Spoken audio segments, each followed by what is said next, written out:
We were really excited to write about Timoteo Haʻalilio because when talking about the production of this book, we were able to plan the release in the month of November, which is the month of Huakaʻi. So it all aligned up that we will be able to debut this book and celebrate Huakaʻi. Timoteo Haʻalilio, his whole name is Timoteo Kamalehua Haʻalilio. He was born in Ko'olopoko in 1808. When he was young, he was brought into the court of his good friend and confidant Koikiaoli, Kamehameha.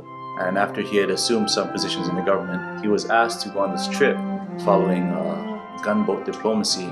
So Haʻalilio, along with William Richards and Lord George Simpson, went on a trip across the world to try and secure Hawaiian independence. And so that story is what this book talks about. When I first got asked to be an author of the first series of children's books by NHSS, I was really excited because I've never written any books or even like papers or anything in like a children's genre. So I thought it was an exciting challenge to be able to tell a kind of complicated but super important story of our nation's history, but through like the vocabulary of our keiki.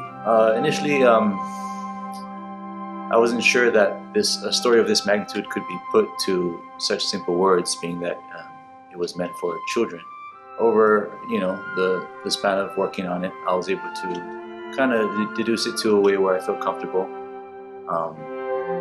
that children could understand the messages in this book easily in both Hawaiian and in English. I'm most proud of the fact that children and maybe adults who are early in their Little Hawaii journey will be able to read this book and read it in Hawaiian.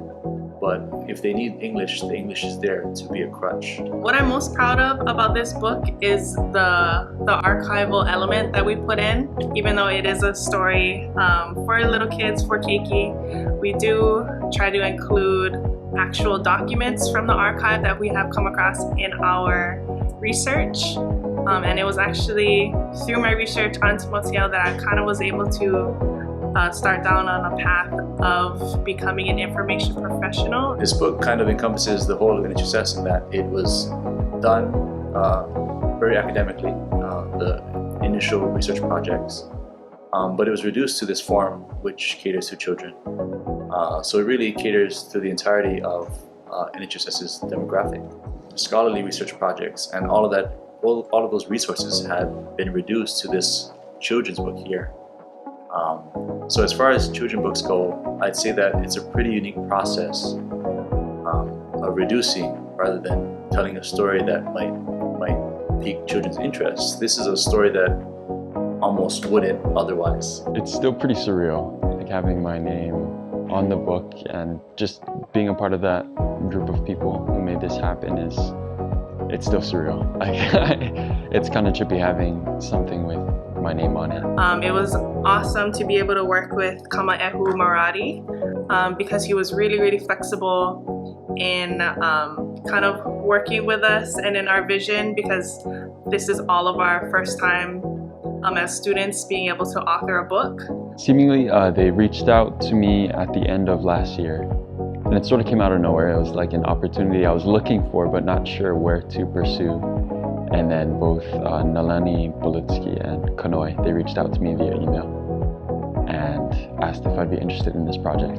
And I've done a few art projects with NHSS employees before, but nothing to this scale. So when they reached out to me about it, it was daunting, but I was like super excited to be a part of it. Like having artwork that would be shared at a scale bigger than I've worked with before. Like having books being printed and published all over the place and sent to schools was, I don't know, this idea that I never thought I would make that happen. This book is an opportunity to expose our keiki to archival documents at a young age, which is really exciting, and incorporate our me'e Timoteo Haʻalilio into that story as well. These are all true accounts that don't necessarily naturally fit into this form factor that is a children's book. When I heard about this project, my first thought is that it's so inclusive.